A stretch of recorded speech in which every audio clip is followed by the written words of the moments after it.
Think again Hindi में आपका स्वागत है। नॉर्थ कोरिया की स्थिति वाकई बेहद जटिल और भयावह है। यह देश दुनिया के बाकी हिस्सों से पूरी तरह से अलग है और यहाँ की जिंदगी पर कड़ी निगरानी और नियंत्रण रखा जाता है। नॉर्थ कोरिया में जीवन की कठिनाइयाँ, स्वतंत्रता की कमी। नॉर्थ कोरिया में व्यक्तियों को किसी भी तरह की व्यक्तिगत स्वतंत्रता नहीं दी जाती है।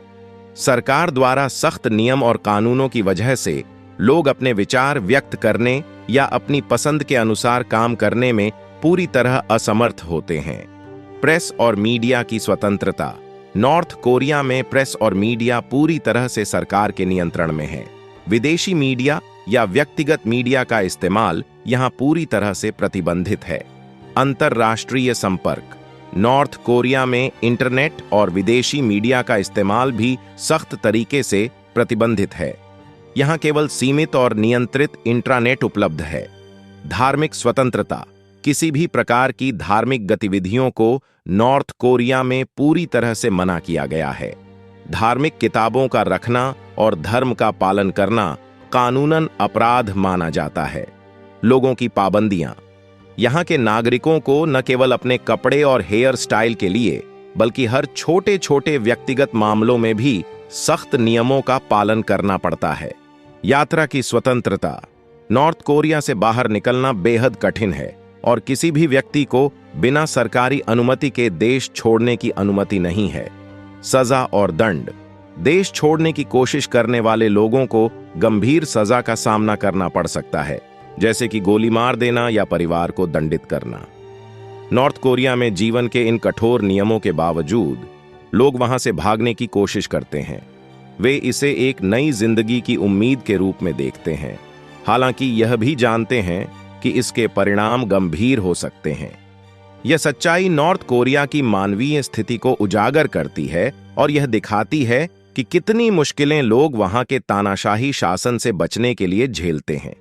यह वीडियो किम जंग उन और उनके शासन की जटिलताओं का एक गहरा विश्लेषण प्रस्तुत करता है।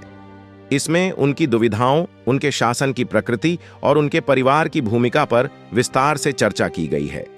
किम जंग उन, नॉर्थ कोरिया के शासक, को एक तरफ अपने दादा और पिता की दमनकारी विरासत को बनाए रखने की चुनौती है और दूसरी तरफ एक आधुनिक और सकारात्मक छवि पेश करने की जरूरत है। किम जंग उन की दुविधा। किम जंग उन अपने दादा और पिता की दमनकारी नीतियों को बनाए रखने के बजाय एक आधुनिक और सकारात्मक नेता के रूप में उभरने की कोशिश कर रहे हैं। यह उनके लिए एक कठिन संतुलन है। परिवार की भूमिका। किम जंग उन के परिवार, विशेषकर उनकी बहन किम यो जोंग की भूमिका महत्वपूर्ण है।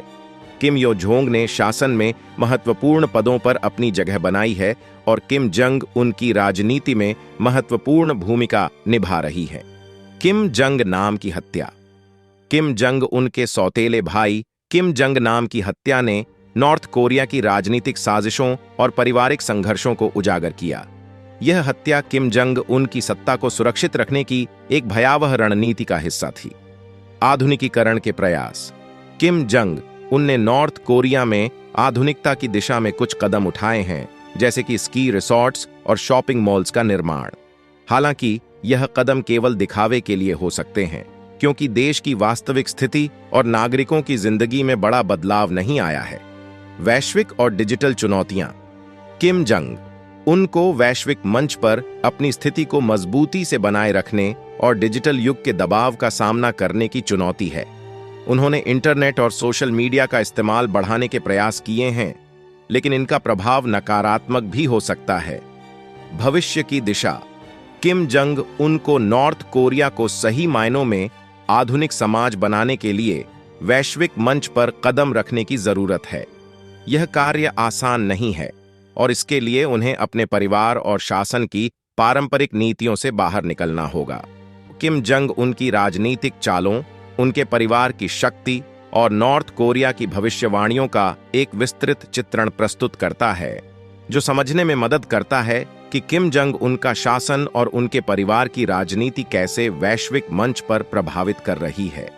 नॉर्थ कोरिया के स्मार्टफोन्स के बारे में जानकर वाकई में हैरानी होती है। इस देश में टेक्नोलॉजी का इस्तेमाल और उपलब्धता वास्तव में अद्वितीय है। नॉर्थ कोरिया के स्मार्टफोन्स और उनके फीचर्स पर की जानकारी से पता चलता है कि यहाँ की टेक्नोलॉजी और इंटरनेट की पहुंच कितनी सीमित है।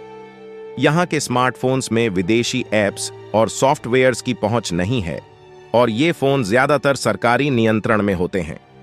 ऐसा इसलिए किया जाता है ताकि बाहरी सूचनाओं और स्वतंत्र विचारों की पहुंच को रोका जा सके। यह भी स्पष्ट होता है कि नॉर्थ कोरिया में 3G नेटवर्क भी सीमित है और यहाँ की सिम केवल देश के भीतर ही कॉल कर सकती है। इसके अलावा विदेशी तकनीक को अपनाने की कोशिश की गई है, लेकिन बहुत सीमित रूप से। सवाल यह भी उठता है कि अगर आप बिना इंटरनेट के नॉर्थ कोरिया में रहते तो आपके जीवन में क्या बदलाव आते। यह एक महत्वपूर्ण विचार है क्योंकि इंटरनेट और तकनीक आज के समय में जीवन का अभिन्न हिस्सा बन गए हैं। आशा है नॉर्थ कोरिया की टेक्नोलॉजी और सोशल कंट्रोल की स्थिति को समझ सकेंगे। अगर आप कोई और सवाल पूछना चाहते हैं तो बेहिचक पूछें। ऐसी ही और खबरों के लिए चैनल को सब्सक्राइब करें। Thank you.